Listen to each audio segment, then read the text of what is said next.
여러분 안녕하십니까? C채널 리포트입니다.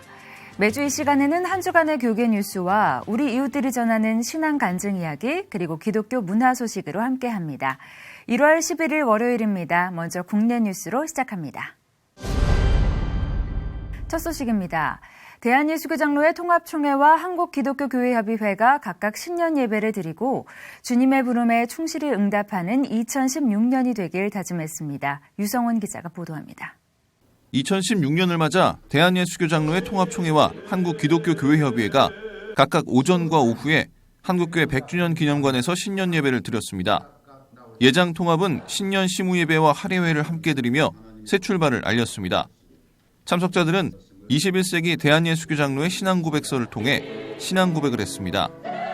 너는 내 것이라를 제목으로 말씀을 전한 총회장 최영남 목사는 우리는 하나님의 소유라며 새해에는 하나님의 것으로 살고 하나님의 것으로 사용해야 한다고 말했습니다.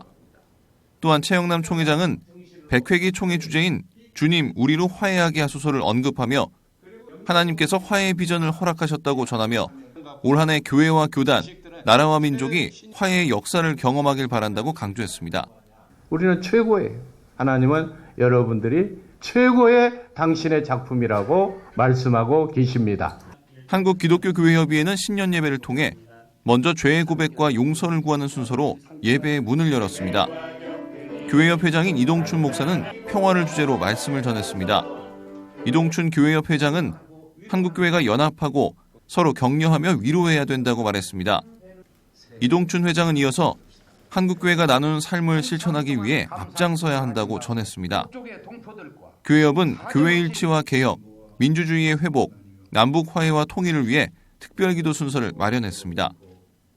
교회협 김영주 총무는 신년사를 통해 한국교회가 우리 사회의 통합을 가로막고 있는 담을 헐고 하나됨을 이뤄야 할 중요한 사명 앞에 있다며 교회협이 겸손하게 희망을 전할 것이라고 말했습니다.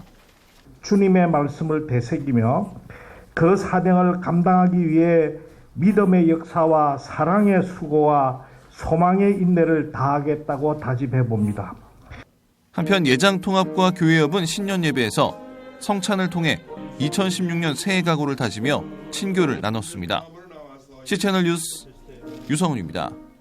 한국기독교총연합회도 새해를 맞아 신년 할애회를 열고 2016년의 시작을 알렸습니다. 계속해서 유성훈 기자입니다. 2016년을 맞이한 한국기독교총연합회가 한국기독교연합회관에서 신년 할애 예배를 드리고 새로운 각오를 다졌습니다. 한기총 대표회장 이영훈 목사는 신년사를 통해 올 한 해 한기총이 나아가야 할 방향과 비전을 제시했습니다. 이영훈 목사는 한기총이 한국교회 연합과 일치를 위해 환골탈태하는 심정으로 개혁을 이뤄나갈 것이라고 강조했습니다. 우리 한국기독교총연합회가 한국교회 연합과 일치를 위해서 최선을 다하고자 합니다.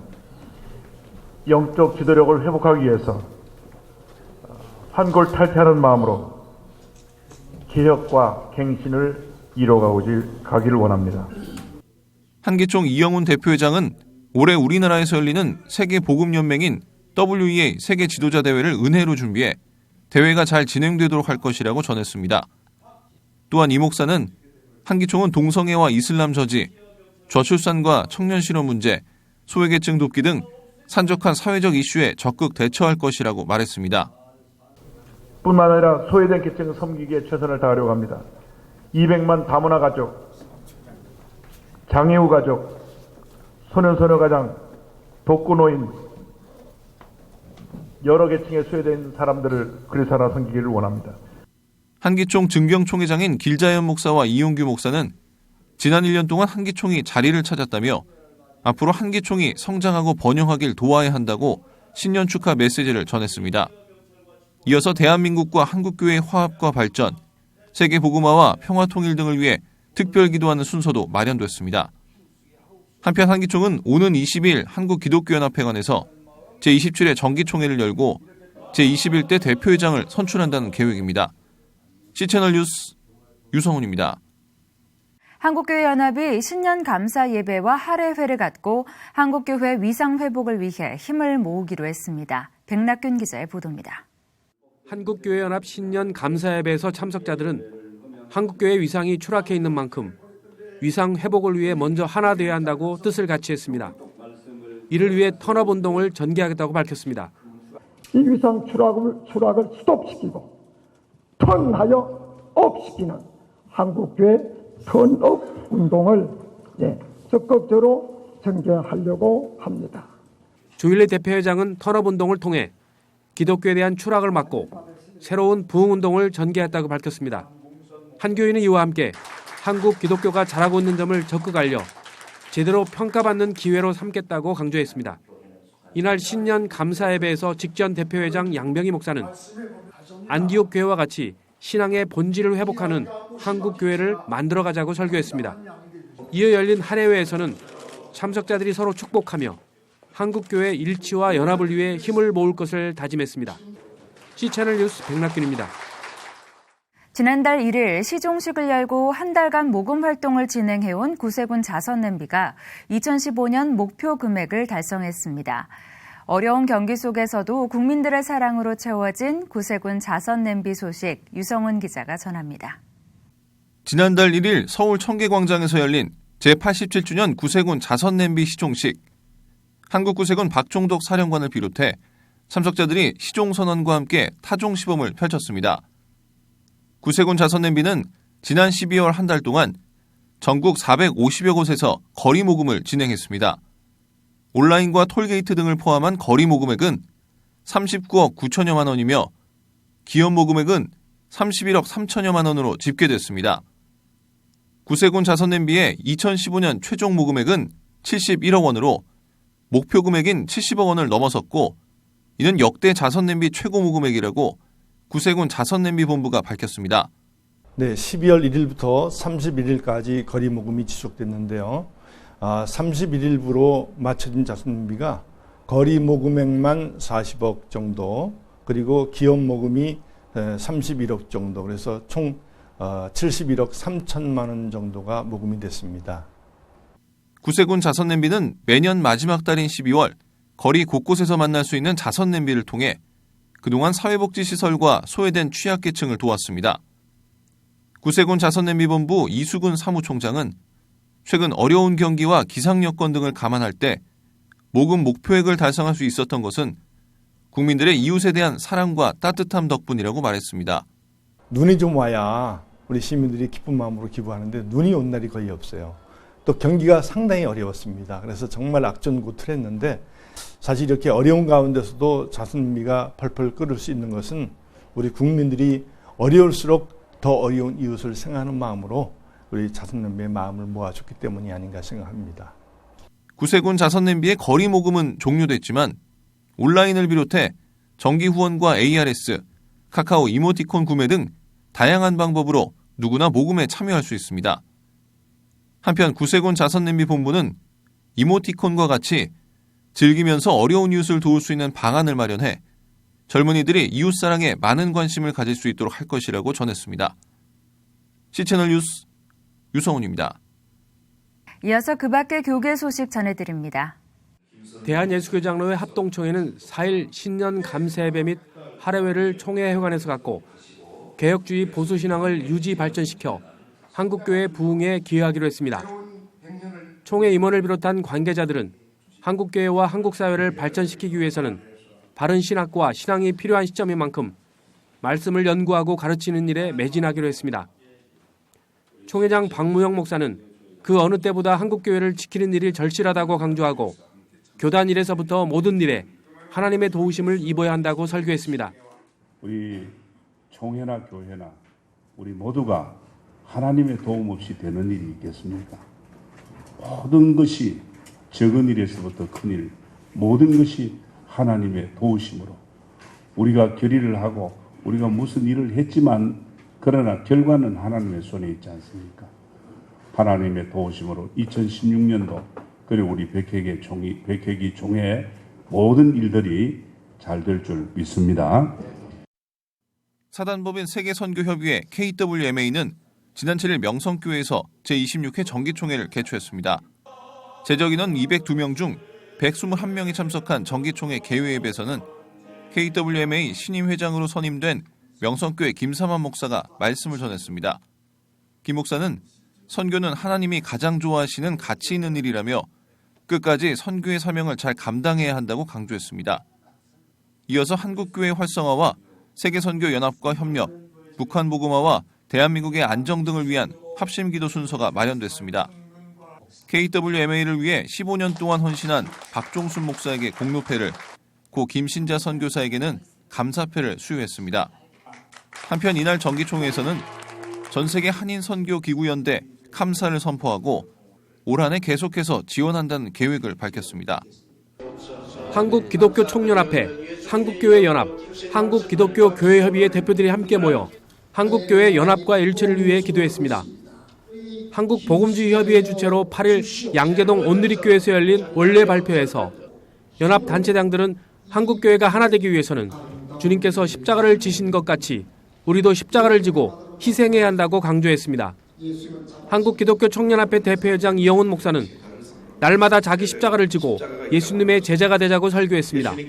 한국교회연합 조일리 대표회장도 우리를 향한 하나님의 소원은 우리가 성령으로 충만해 하나 되는 일이라고 말했습니다. 이날 참석자들은 한국 사회의 변화와 남북한의 평화 통일을 위해 함께 힘을 모으기로 하고 특별 기도했습니다. 이번에는 나라박 소식입니다. 1차 세계대전 당시 평화의 왕인 예수님의 탄생이 전쟁을 멈추게 한 일이 있었습니다. 성탄을 축하하기 위한 예배와 찬양이 48시간 동안 전쟁을 중단시킨 건데요. 총성이 멈추고 평화가 찾아왔던 크리스마스 밤의 기적, 지금부터 소개해드립니다. To the glory of God. Each year, Andrew Hamilton lays a wreath at the World War I monument in his small English village, a tribute to the grandfather he barely knew. What do you remember of him? I just remember an old man who shouted a lot because he was deaf and he lost his hearing really during the First World War. So he was really quite frightening. And then when I read his diaries, I was amazed, I suppose, at the life that he'd been involved in. This one is the original one, which he would have kept in his top pocket. As Hamilton writes in his book, Meet at Dawn Unarmed, his grandfather, Captain Robert Hamilton, kept diaries from 1913 to 1950. Most years were fairly mundane, with one remarkable exception, 1914. Wednesday, the 5th of August, wire to mobilize at 5:30 a.m. Hamilton was part of the initial wave of British troops in what came to be known as the First World War. The general consensus at the time was the fighting would be over by Christmas. Just one day earlier, German troops had invaded Belgium, and then England joined the fight. Ironically, the leaders of the opposing sides were first cousins, Germany's Kaiser Wilhelm II and King George V of England. Caught in the middle, the tiny country of Belgium. This very provincial, rural area of Belgium was almost at the center of the world attention. I grew up listening to stories of elderly people in my village that had to do with the war. German troops cut a path of destruction through Belgium into France. Allied forces stopped them outside of Paris, pushing them back, but only so far. A stalemate ensued, with both sides digging in, literally. Trench warfare on the Western Front had begun. December the 24th, we marched up to our trenches, a little downhearted to spend Christmas Day in them. Artist Bruce Bairnsfather was machine gun officer in Captain Hamilton's Royal Warwickshire Regiment. He recounted his war experiences in the book Bullets and Billets. I remember at the time being very down on my luck about this, as everything in the nature of Christmas Day festivities was obviously knocked on the head. But the Germans didn't let war stop their celebration.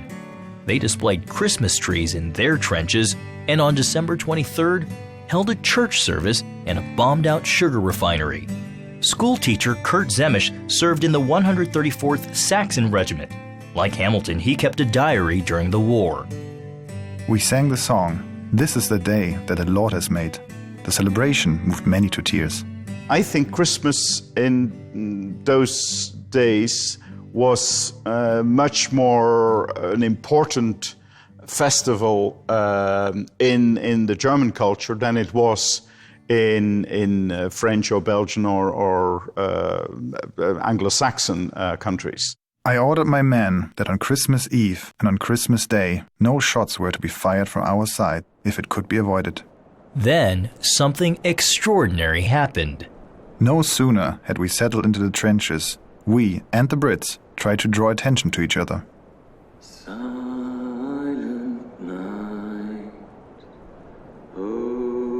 The spirit of Christmas began to permeate us all, and we tried to plot ways and means of making the next day, Christmas, different in some way to others. An Englishman called over to our trenches. I wish you a Merry Christmas and a Happy New Year. To which I replied to him and his comrades, thank you very much. I wish the same to you. After months of vindictive sniping and shelling, this little episode came as an invigorating tonic and a welcome relief to the daily monotony of antagonism. On Christmas morning, I woke very early. It was a perfect day, a beautiful, cloudless day.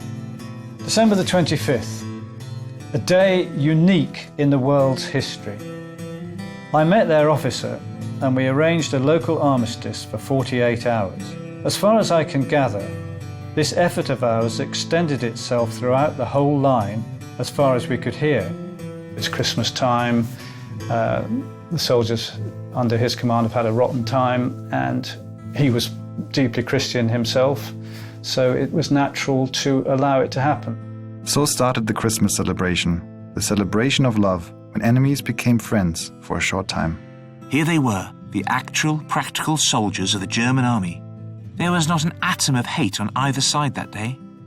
Although fighting continued on most of the Western Front, the unauthorized truce extended along virtually all of the 27-mile length of the British line. Both sides helped bury their dead. They exchanged gifts like food, tobacco, and buttons, and in some sectors, they even played soccer in no man's land. It makes them happy because they feel human again. Whereas the industrial warfare often reduces them to cannon fodder, often reduces them to killing machines. This was all so beautiful, yet strange. I will never forget this Christmas celebration. The last I saw of this little affair was a vision of one of my machine gunners, who was a bit of an amateur hairdresser in civil life, cutting the unnaturally long hair of a docile German. A very Merry Christmas, and a most extraordinary one. But I doubled the sentries after midnight. There would be 3 more Christmases on the Western Front before the war came to an end, but nothing quite like this would ever happen again. Sir Arthur Conan Doyle later described it as one human episode amid all the atrocities which have stained the memory of the war. John Jessup, CBN News, reporting in Flanders, Belgium. 100세 시대라 불리는 요즘 잘 사는 것만큼 중요해진 것이 바로 건강하고 아름다운 인생의 마무리일 텐데요. 은퇴 후의 여유로운 일상은 모든 이들이 공통적으로 바라는 소망이 됐습니다. 유당마을 양주현 회장은 그 소망에 더 가까이 다가가기 위해 국내 최초로 실버타운을 열고 운영해 왔는데요. 효라는 가치에 즐거움과 편리함을 더해 어르신들을 섬기고 있는 유당마을 양주현 회장, 대화 인터뷰 그레이스에서 만나봅니다. 품위 있는 노후를 바라는 것은 모든 이들의 소망. 그 마음을 누구보다도 먼저 내다본 양주현 회장은 1995년 사회복지법인 빛과 소금을 준비하고 국내 최초의 실버타운인 유당마을을 설립했습니다.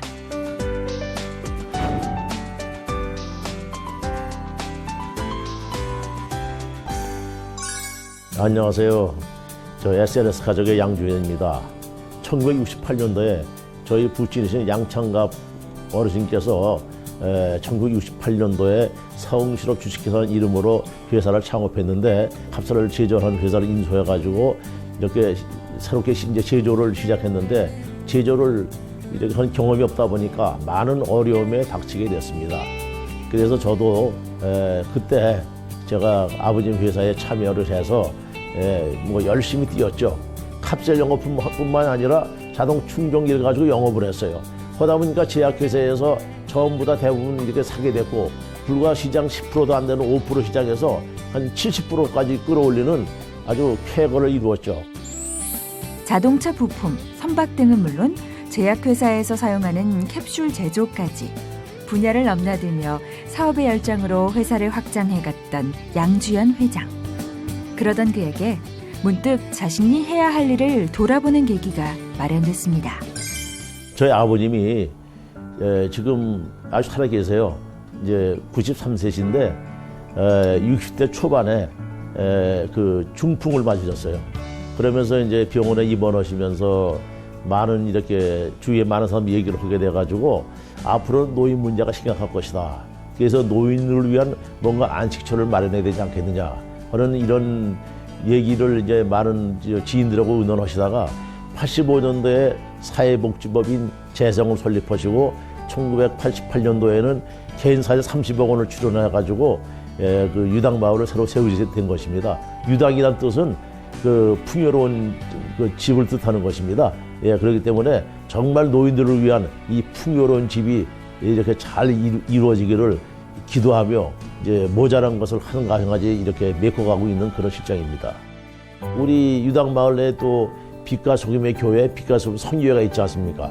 네, 그걸 통해서 지금 이렇게 알게 모르게 하나님을 전하고 있고요.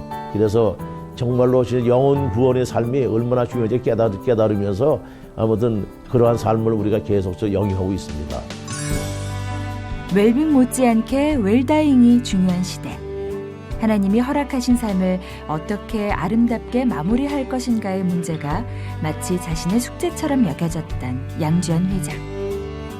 그러던 그에게 어느 날 말씀으로 다가온 하나님의 마음이 있었습니다. 제가 교회에 다닌 지는 상당히 오래됐습니다.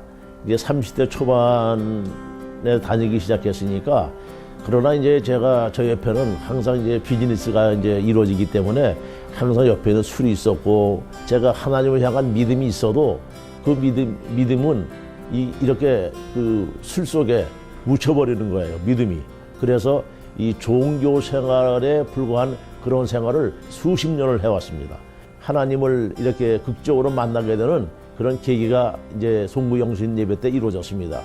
그때 주신 말씀이 60장 1절 말씀이 여기 일어나라 빛을 발하라 이런 말씀 아닙니까? 그 2절 말씀 하나님의 인자와 영광을 바라보라는 말씀인데요. 그래가지고 1절과 2절 이렇게 그 말씀은 복지와 선교의 사명으로 다가오게 된 것입니다.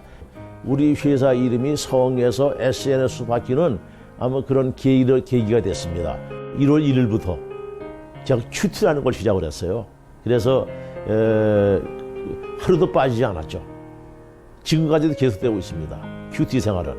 그래서 제가 그 몇 년 한 다음에 2011년부터 제가 2014년 작년 6월까지 제가 이렇게 큐티를 인도했어요. 지금 이런 성경 공부를 하면은 이 축적되는 모든 것들이 나중에 우리 직원들이 성령 체험할 때는 폭발할 겁니다. 그때 가면 진짜 온전한 신앙생활을 할 수 있다고 믿고 그냥 이렇게 계속 이렇게 성경 공부를 해나가고 있는 중이죠. 손으로 직접 빼곡하게 적어가며 공부하고 묵상했던 말씀이 어느덧 삶으로 나타나게 됐습니다. 양주연 회장에게 인생의 이막이 있다면 그건 바로 말씀을 깨닫게 된 이후의 삶이었습니다.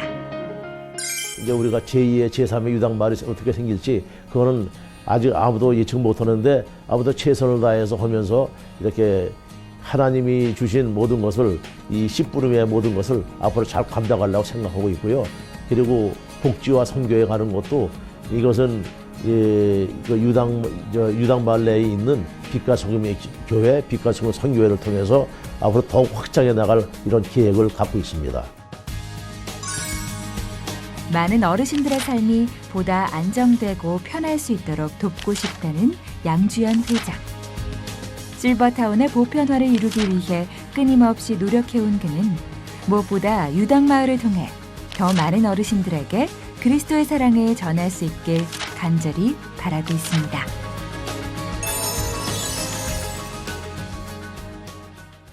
한국과 독일의 공통점이 있다면 바로 분단의 아픔을 경험했다는 건데요. 무너진 베를린 장벽을 통해 통일에 대한 희망의 메시지를 발견할 수 있는 전시회가 눈길을 끌고 있습니다. 통일 독일을 상징하는 베를린 장벽의 벽화들이 캔버스에 담겨 한국을 찾은 건데요. 베를린 장벽의 다양한 작품에서부터 익숙하지만 잘 알려지지 않았던 DMZ의 이야기들까지 베를린 장벽과 DMZ의 만남, 지금부터 제가 소개해드리겠습니다. 혹시 여러분은 베를린 이스트사이드 갤러리를 알고 계신가요? 1989년 독일 통일과 함께 서독과 동독을 가르던 베를린 장벽이 무너진 뒤 세계 21개 나라의 예술가들은 분단의 역사를 기억하고 통일의 기쁨을 표현하고자 1.3km의 남은 장벽에 그림을 그려넣기 시작했습니다. 이곳은 현재 매년 200만 명이 찾는 베를린의 관광명소이자 야외 갤러리가 되는데요. 이곳의 벽화를 고스란히 캔버스에 옮긴 그림들이 우리나라를 찾았습니다. 독일에 베를린 장벽 이스트사이드 갤러리가 있습니다. 연간 300만 명이 몰려오는, 세계인이 몰려오는 그런 관광 장소로서 아주 효자 노릇을 하고 있는 독일의 작품을 갖다가 우리 DMZ하고 같이 비교해서 우리 DMZ도 가장 좋은 방법으로 발전시키고 가장 평화적인 방법으로 통일을 이룩하는 그런 하나의 모델로 삼기 위해서 이번 행사를 갖게 되었습니다. 세계 유일의 분단 국가로 남아있는 대한민국, 그리고 분단의 상징인 DMZ. 평화 통일을 이룩해낸 독일 이스트사이드 갤러리의 작품들과 현재 황폐한 땅으로 버려져 있는 DMZ의 현실을 비교해보며 문화를 통해 통일의 불씨를 지펴보고자 지난해 말부터 시작된 전시인데요. 이스트사이드 갤러리의 작품 80여 점을 만나볼 수 있는 1관과 DMZ에 묻혀진 이야기와 그 모습을 만나볼 수 있는 2관, 전시 체험관까지 총 638평에 거쳐 3개관으로 구성되어 있습니다. 이런 전시회를 통해서 이 문화를 통해서 홍보도 하지만 여기 인식도 시키고 제대로 우리 마음 가운데 잘 심어지면은 우리는 평화적인 방법으로 통일도 이루어갈 수 있고 평화적인 방법으로 교류도 할 수 있고 이런 것이 저는 문화의 참 교류라고 생각합니다.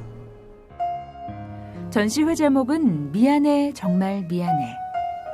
전시장에 들어서면 지구상 어디에도 없는 특별한 땅이자 우리의 아픈 역사가 고스란히 묻혀있는 땅, 분단의 상징인 DMZ를 주제로 한 여러 사진들과 영상, 설치 미술 등을 만나볼 수 있는데요. 많이 듣고 때로는 식상해서 잊어버린 DMZ와 그곳에 숨겨진 가슴 먹먹한 이야기들을 보고 있노라면 우리나라의 분단 현실이 더 가슴 아프게 다가옵니다. 우리는 DMZ는 아시다시피 얼마나 그 황폐한 땅으로 만들어버린 양쪽에 철조망을 막아놓고 그 들어가지도 못하고 가장 위험한 땅으로 만들었고 그 안에서는 우리 하나님께서 주신 그 생명체로 주신 땅을 제대로 무 한 포기, 배추 한 포기도 갖고 먹을 수 없는 그런 척박한 땅으로 만들어버렸고 그 땅에 대한 미안함을 가져야 되잖아요. 그래서 그런 마음으로 이 전시의 작품명도 이번에 행사명도 미안해 정말 미안해 이렇게 제가 DMZ관을 둘러보고 이동을 하면 베를린 이스트사이드 갤러리의 작품들을 한눈에 만나볼 수 있는데요. 전 세계 118명의 예술가들이 평화, 환경, 관용이라는 주제로 총 4,000리터 이상의 물감을 쏟아부으며 완성시킨 다양한 명화 80여 점을 감상할 수 있습니다. 분단을 경험하지 못했던 독일의 젊은 세대들이 이 벽화를 통해 과거를 잊지 않고 역사적 메시지를 이해하듯 한국의 젊은 세대들도 이번 전시를 통해 분단의 아픔과 평화의 가치를 생각해보는 계기가 되길 바라는 의미를 담았다고 하네요. 앞으로 자라가는 후세들이 DMZ 때 완전히 좋은 인식을 가졌으면 좋겠고 또 이번에 공모전도 저희들 같이 하고 있거든요. 이 공모전에도 좋은 의견도 제시해 줬으면 좋겠고 또 우리 젊은 세대들의 생각이 어떤가 DMZ 때의 이미지도 좀 다시 한번 재조명했으면 좋겠고 그렇습니다. 광복 70년, 분단 70년을 맞아 독일의 베를린 장벽과 한국의 분단을 상징하는 비무장지대의 이야기를 엮어놓은 전시 미안해 정말 미안해. 베를린 장벽과 달리 DMZ에는 아직 이루어지지 않은 통일의 꿈이 있지만 잊지 않고 기도하는 사람들이 한 사람 한 사람 모인다면 마침내 그 꿈을 이루는데도 한 발 더 나아갈 수 있지 않을까요? 베를린 이스트사이드 갤러리 DMZ 스토리전 미안해 정말 미안해는 오는 2월 28일까지 용산 전쟁기념관 기획 전시실에서 계속됩니다.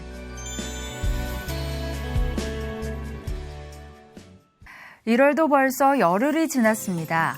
2016년이 분주한 출발이었다면 이제는 숨 고르기도 필요한 것 같습니다. 이번 주도 힘차게 시작하시고요. 저는 다음 시간에 인사드리겠습니다. 시청해주신 여러분 고맙습니다.